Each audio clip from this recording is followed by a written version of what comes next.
Good morning, and welcome to live coverage of ULA's Atlas V launch of the second batch of Project Kuiper satellites for Amazon. Project Kuiper is Amazon's low Earth orbit satellite broadband network. I'm Ben Chilton, and I'm an ordnance engineer at United Launch Alliance.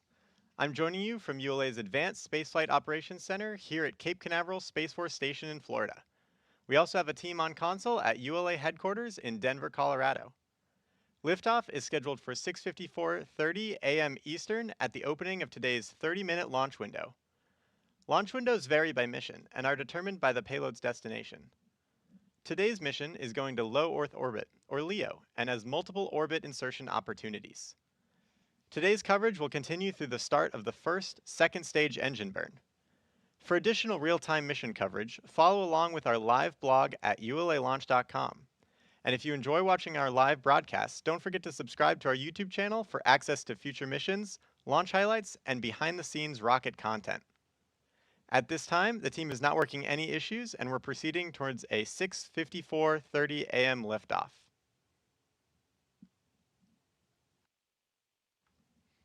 In our launch count, we include planned holds.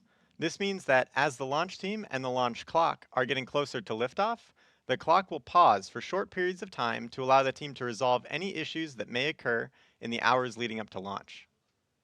If you're familiar with launch counts, then you might already know that the L- time refers to the actual time remaining until launch, and the T- time refers to the time presented on the countdown clock that reflects the hold and is paused for an exact amount of time until the hold is released.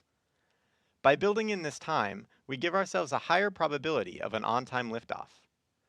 Today's countdown, which can be seen in the top left corner of your screen, uses the T- time. We've entered the final hold, so you can see that the clock is already paused at 4 minutes. Right now, we're taking a live look at the Atlas V rocket on the launch pad.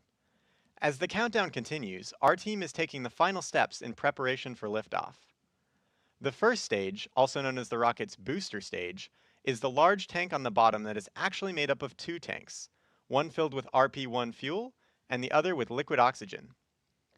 The liquid oxygen is an extremely cold cryogenic propellant that turns the tank exterior from a bronze to a frosty white. Atlas is also equipped with the Centaur upper stage, which drives the payload during the second phase of flight to its final orbital destination in space. The payload fairing, or PLF, completes the rocket and provides the aerodynamic shape necessary for the climb to space. On the upper stage and PLF, we see logos for Amazon, Atlas, and ULA, as well as the American flag. Let's learn more about how ULA builds the Atlas V rocket. Engineered in Centennial, Colorado, ULA's Atlas V rocket is built in Decatur, Alabama, and launched from Cape Canaveral, Florida. Once the rocket is manufactured, it travels to Cape Canaveral on ULA's cargo ship, known as Rocket Ship. After arriving in Florida, ULA's launch operations team begins assembling the rocket. Stacking begins with lifting the 107-foot Atlas booster, powered by an RD-180 engine, onto the mobile launch platform. For Amazon missions, 5 solid rocket boosters are attached to the sides of the first stage for additional thrust at liftoff. ULA's ultra-thin stainless steel Centaur upper stage, powered by an RL-10 engine, is then lifted into position.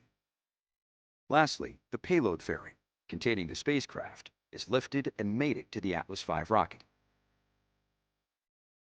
Once assembled, the countdown begins with moving the rocket from the vertical integration facility to the launch pad. The trip to the pad is about 1/3 of a mile. Throughout the 20-minute trip, a payload van leads the move, providing communication with the spacecraft, followed by the ground van providing support to the rocket. The mobile launch platform supplies air conditioning, electrical, and propellant lines to the rocket. Track mobiles at the rear power the convoy, which includes an environmental control system providing air conditioning to the payload and rocket, as well as a backup generator. Atlas arrives at the pad for fueling and other final preparations, and once fueled, weighs nearly 1.3 million pounds and stands 205 feet tall.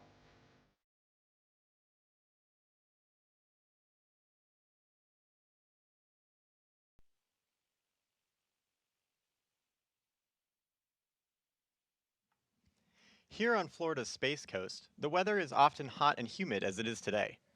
To withstand the corrosion that could come with these conditions, the Atlas booster is finished with an anodized coating. This coating gives the rocket's first stage its distinctive copper color, while also protecting it from corrosion. Another tool used to mitigate the impact of weather is the environmental control system, which provides air conditioning to the spacecraft.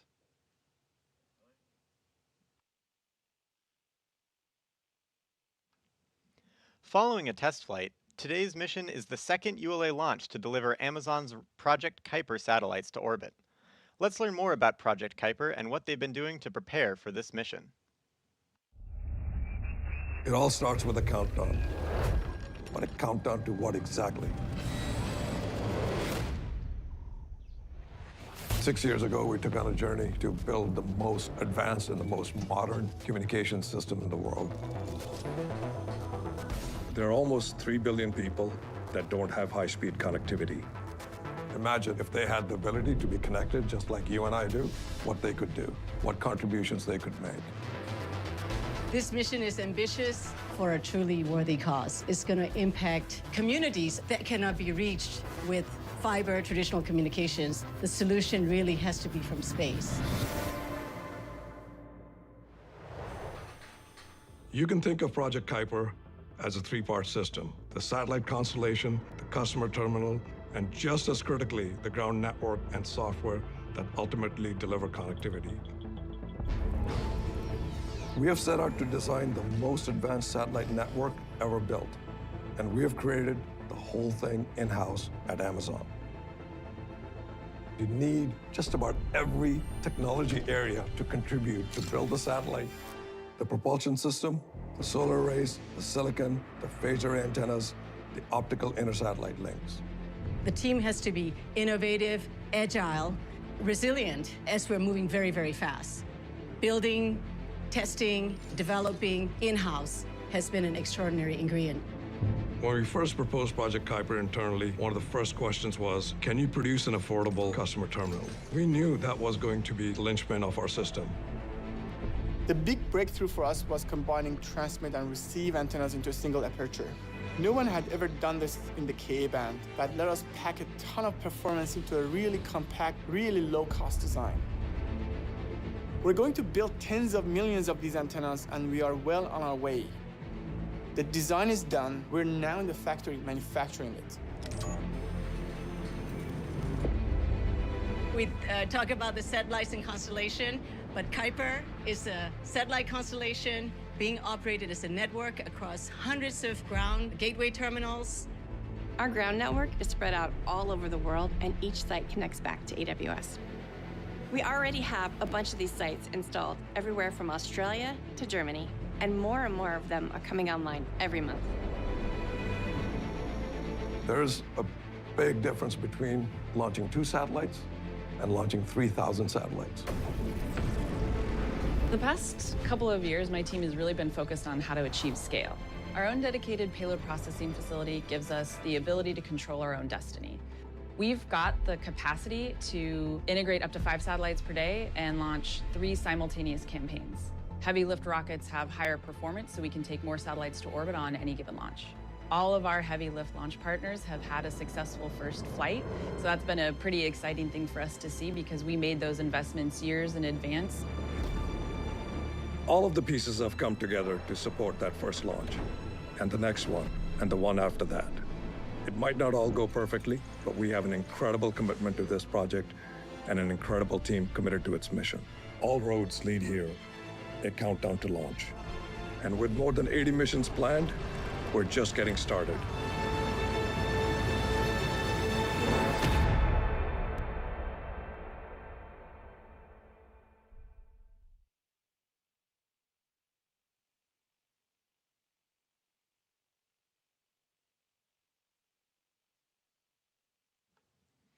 As we get closer to the opening of our launch window, let's check in on today's weather. The Space Launch Delta 45 forecast for our early morning launch is looking good. The probability of violating launch constraints is less than 5%. Ground winds are 10 to 15 knots out of the east, and the temperature is currently 78 degrees Fahrenheit. The primary concern for launch today is the cumulus cloud rule.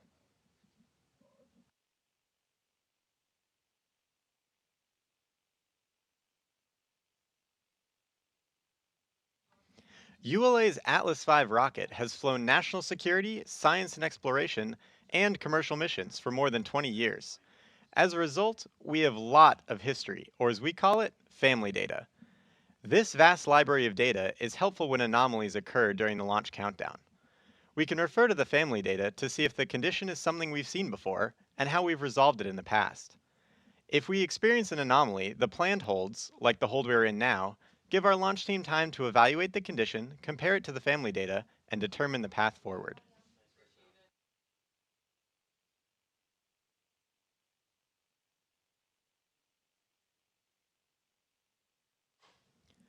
Following liftoff, viewers watching launch from Florida and points north and east may be able to see the Atlas V in flight. To get a closer look at this visibility map, check out ULA Launch on social media.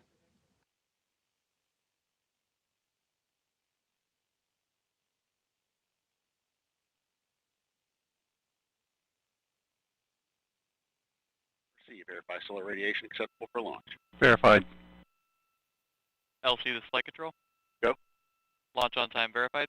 Roger.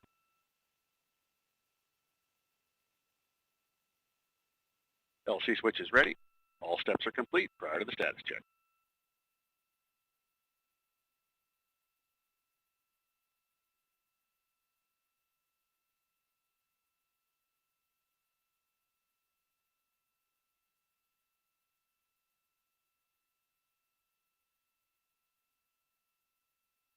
L minus 8 minutes.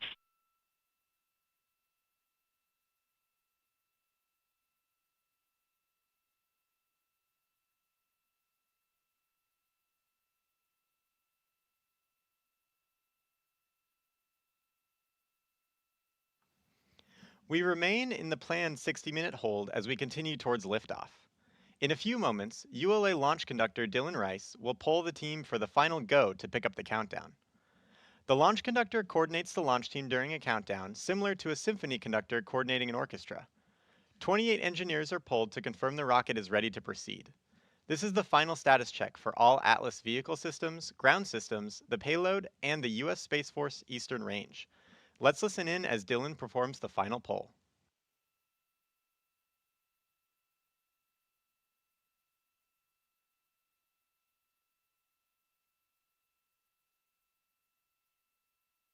L minus 7 minutes. Status check to proceed with terminal count Atlas systems. Propulsion. Go. Hydraulics. Go. Pneumatics. Go. LO2. Go. Water. Go. Centaur systems. Propulsion. Go. Pneumatics. Go. LO2. Go. LH2. Go. Pass gas. Go. Electrical systems. Airborne. Go. Ground. Go. Facility. Go. RFFTS. Go. Flight control. Go. TCQ. Go. Op support. Go. COM. Go. Umbilicals. Go. ECS. Go. Red line monitor. Go. Quality. Go. Op safety manager. Go. ULA safety officer. Go. Vehicle system engineer. Go. Anomaly chief. Go. Range and weather. Go. Launch director. You have permission to launch. Proceeding with the count. ALC verify T0 is set for 10:54:30 Zulu. Verified. Polling is complete, and the team is go for launch. From now until liftoff, launch conductor Dylan Rice and the launch team will continue reporting the final steps in today's countdown. This includes verifying propellant levels and pressures in the booster and Centaur fuel tanks, as well as arming the ordnance for ignition, separation, and flight termination. At T-1 minute, the range confirms it is in a green condition for launch, assuring there are no nearby constraints like boats, planes, or weather, and that all tracking systems are operational. At T-25 seconds, you'll hear Go Atlas, Go Centaur, Go Kuiper. This is the final status check for the rocket and payload. To dampen the acoustic shock at liftoff, at T-6 seconds, the launch pad's water deluge system activates, followed a few seconds later by booster engine ignition. Then, after seeing Atlas lift off, you'll hear flight commentator Daniel Brunson providing updates as the rocket ascends into space.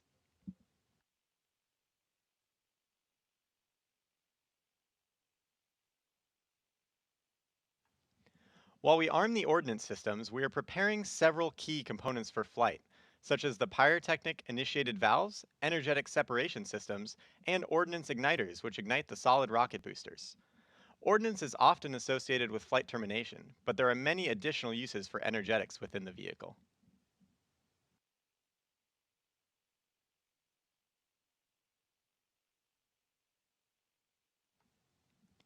This is Atlas Mission Control at T-minus 4 minutes and holding.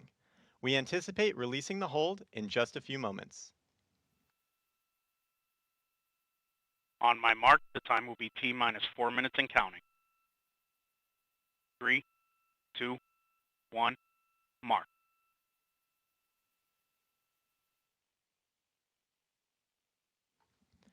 The countdown clock has resumed and we are go for launch at 6:54:30 a.m. Eastern.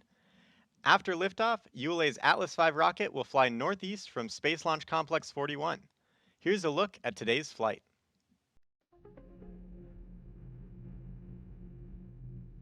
Following final confirmation of rocket readiness, the RD-180 engine and 5 GEM-63 solid rocket boosters ignite to produce more than 2 million pounds of thrust, lifting ULA's Atlas V rocket away from the pad. Shortly after liftoff, the rocket begins a pitchover to attain the proper flight path while minimizing the dynamic pressure it experiences during flight. Atlas then reaches Mach 1, the speed of sound. The addition of 5 solid rocket boosters, or SRBs, precisely augment the liftoff thrust of the Atlas V, giving it the power to deliver the payload to orbit. With their propellant expired approximately 96 seconds into ascent, the SRBs burn out, followed by jettison. Atlas's guidance system then begins steering towards the precise target in space. Amazon's Kuiper satellites are encapsulated inside a 5-meter diameter payload fairing, which provides protection to the spacecraft during ascent. After crossing the Kármán line, entering space, the payload fairing is jettisoned. With the majority of propellant expended fighting against the force of gravity, the RD-180 engine shuts down and the booster stage separates. The rocket then begins second stage flight, weighing less than 7% of what it did at liftoff. ULA's high-performance Centaur, with its RL-10 engine, ignites, powering the upper stage and spacecraft into a circular low Earth orbit.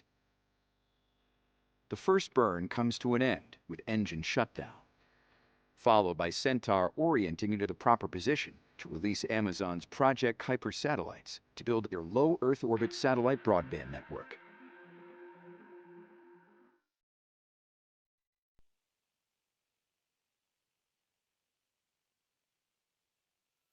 $140. Launch enabled. $137.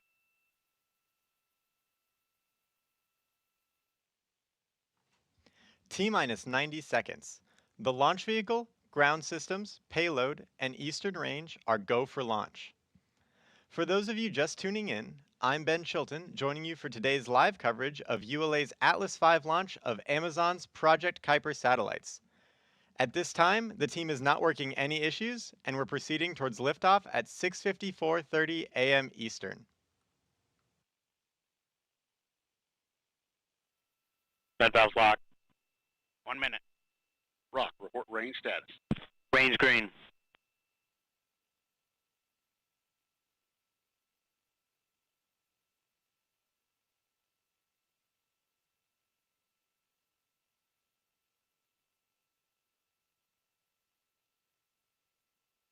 $40. Stable at step 3.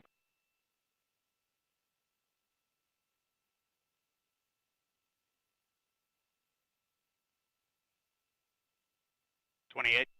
Verify ECS reduced for launch. Verified. 20.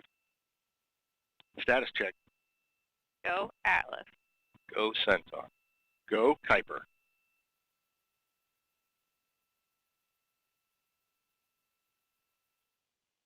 T-minus 10, 9, 8, 7, 6, 5, 4, 3, 2, 1. We have ignition and liftoff of the United Launch Alliance Atlas V rocket, carrying satellites for Amazon's Project Kuiper Internet constellation continuing a new chapter in low Earth orbit satellite connectivity.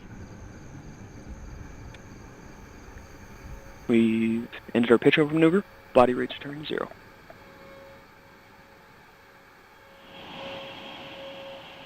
.5 miles in altitude, traveling 1,200 miles per hour.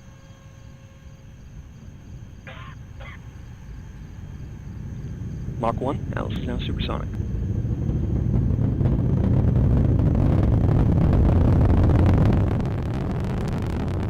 You are hearing Daniel Brunson providing launch vehicle Back ascent up to air data. full power. 2 miles downrange, 6 miles in altitude. Hydraulics continue to look good. Body rates as expected.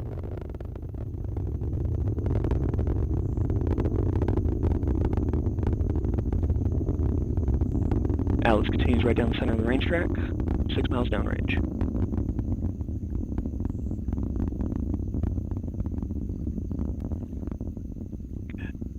Entering our next throttle bucket, preparation for SRB burnout.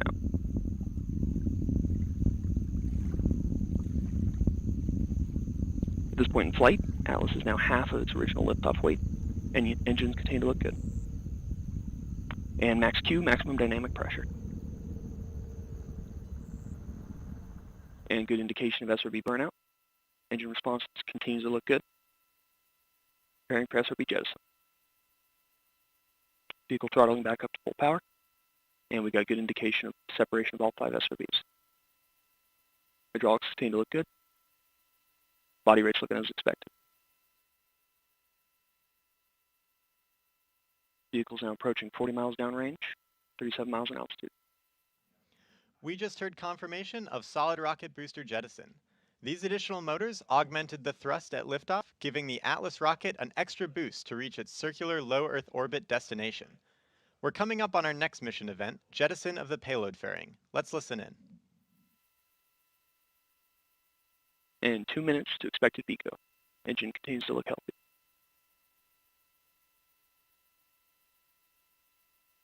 Vehicle is now 72 miles downrange, traveling at 5,500 miles per hour.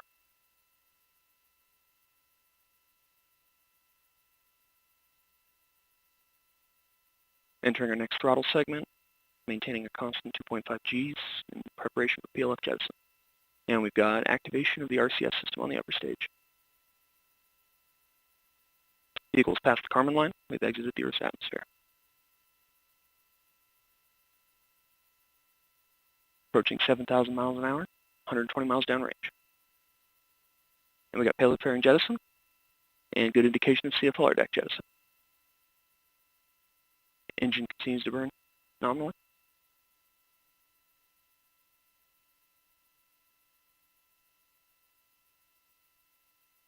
"60 seconds to nominal BECO. Hydraulics continue to look good. Flight commentator Daniel Brunson just called out confirmation of payload fairing jettison. The composite fairing protects the spacecraft as it pushes through the harshest parts of Earth's atmosphere. Next, we'll hear callouts for cutoff of the Atlas first stage engine and separation of the booster stage, followed by ignition of ULA's Centaur second stage engine. These events occur when the first stage has escaped Earth's atmosphere, getting above the Kármán line and into space. The Centaur upper stage, with the Kuiper satellites attached, then takes over on a trajectory to a precise location in space. Let's listen in as we approach these milestones.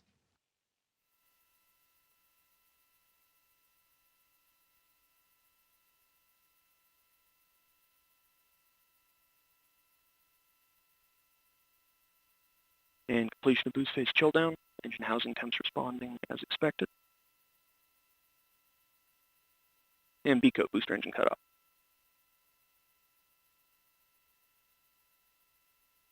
Good indication of Centaur separation. Got pre-start on H2 and O2.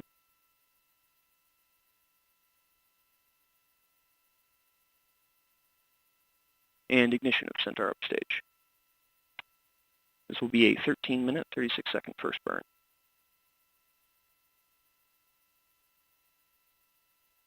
We've enabled steering on the upper stage. Centaur PU set to open loop. This is Atlas Mission Control at T+5 minutes. We just heard flight commentator Daniel Brunson confirm the successful completion of the early milestones in today's flight, and all systems continue to operate nominally. The launch team is happy to have another beautiful sunrise launch of the Atlas V here on Florida's Space Coast. As we wrap up today's live coverage, I'd like to say thank you for tuning in to today's flight. I'd also like to remind everyone that for more information about ULA and the Atlas rocket, please visit ulalaunch.com and subscribe to our ULA Launch YouTube channel. And plan to join us for our next launch when ULA's new Vulcan rocket will launch its first mission for the U.S. Space Force. Before we sign off, let's take another look at today's liftoff. T-minus 10, 9, 8, 7, 6, 5, 4, 3, 2, 1. We have ignition and liftoff of the United Launch Alliance Atlas V rocket, carrying satellites for Amazon's Project Kuiper Internet constellation, continuing a new chapter in low Earth orbit satellite connectivity. We've ended our pitch over maneuver. Body rates return to 0. 1.5 miles in altitude, traveling 1,200 miles per hour.